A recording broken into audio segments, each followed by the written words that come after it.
বাসায় কিছু নাই, কিন্তু ব্যাচেলারের বাসায় ডিম আলু ডালই হচ্ছে মূল ভরসা। সো আজকে যেহেতু আমার বাসায় কিছু নেই, কিছু না থাকার মূল কারণ হচ্ছে আমি বর্তমানে যেখানে আছি এখানে ফ্রিজের ব্যবস্থা নেই। কয়েকদিনের মধ্যে হয়তো বা এই প্রবলেমটাও সলভ হয়ে যাবে। এই জন্য কোনো কাঁচা মাছ মাংস বা সবজি প্রিজার্ভ করতে পারি না, আবার রান্না করা কোনো জিনিসও রাখতে পারি না। দেখা যায় যে যেদিন যেটা রান্না করি সেটা সেই দিনই শেষ করতে হয়। তাই শর্টকাটে ডিম আলু ডালই আমার কাছে মনে হলো ভরসা।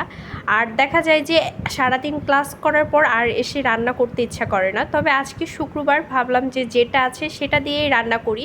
ইদানিং মোস্ট অফ দ্য টাইম আমার দেখা যায় এই কারণে কোনো কিছু রান্না বান্না না করে মোস্ট অফ দ্য বাইরেই খাওয়া হয়। সো আজকে ভাবলাম যে শর্টকাটে ডিম আলু ডাল রান্না করে ফেলি। আমি এখানে প্রথমেই ডাল আর আলুটাকে সুন্দর করে ধুয়ে ফ্রেশ করে লবণ হলুদ দিয়ে সিদ্ধ করতে বসিয়ে দিয়েছি। তারপরে সিদ্ধ হয়ে গেলে একটু হালকা ঘুটে নিয়েছি, তারপর আমি ডিমটাকে সুন্দর করে ফাটিয়ে ডিমটা পোস্ট করে নেব। আর দেখা যায় যে শুক্রবারের দিন থাকলে শুধুমাত্র রান্না বান্নাই থাকে না, ঘরবাড়ি ওয়াশেরও একটা ব্যাপার থাকে। আবার পুরো সপ্তাহে যে সকল কাপড় চোপড়গুলো পরা হয়েছে সেগুলো ওয়াশ করার একটা ব্যাপার থাকে।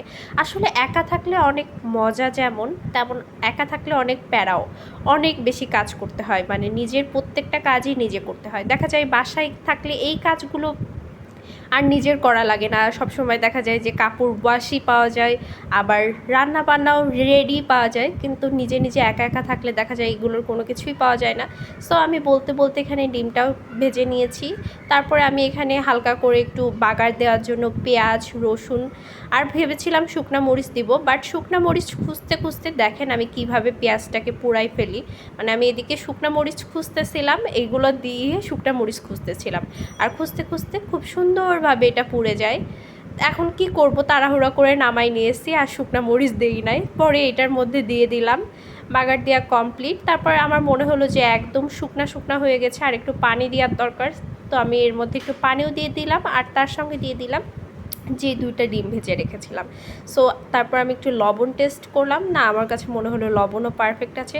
খুব শর্টকাটে আমার ডিম আলু ডাল রেসিপি রেডি হয়ে গেল। আর এইদিকে আমি ইলেকট্রিক পটে ভাত বসিয়ে দিয়েছি। এখন ভাতটা হতে দেরি, প্রচণ্ড পরিমাণে ক্ষুধা লাগছে। আর আমি আজকে অনেকগুলো কাপড়ও কেচেছিলাম। এখন আমি একটা মুভির এক্সপ্লেনেশন দেখবো আর খাওয়া দাওয়া করে ফেলবো।